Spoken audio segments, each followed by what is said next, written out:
jou daaglikse CLF inspirasie. Wonderlike woorde. Berge kan pad gee, heuwels kan wankel, maar my liefde vir jou sal nooit verdwyn nie. Jesaja 54 vers 10.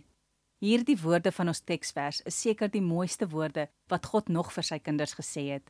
Om te weet dat wat ook al gebeur, God bly vir ewig lief vir ons. So baie dinge gebeur met ons.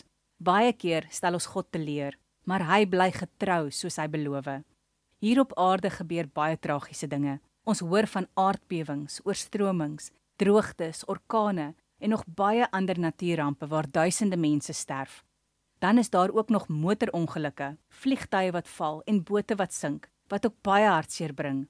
Soms wonder 'n mens hoekom dit gebeur en waar is God dan? Gelukkig glo ons in 'n God wat van alles weet. Hy sorg vir elkeen en alles hier op aarde. Al is daar baie hartseer en verdriet, hy sal ons as mense nooit vergeet nie en sy liefde vir ons sal nooit verdwyn nie. Kom ons bid saam. Dankie Here dat U vandag vir my die versekering gee dat U liefde vir my nooit ophou nie. Amen.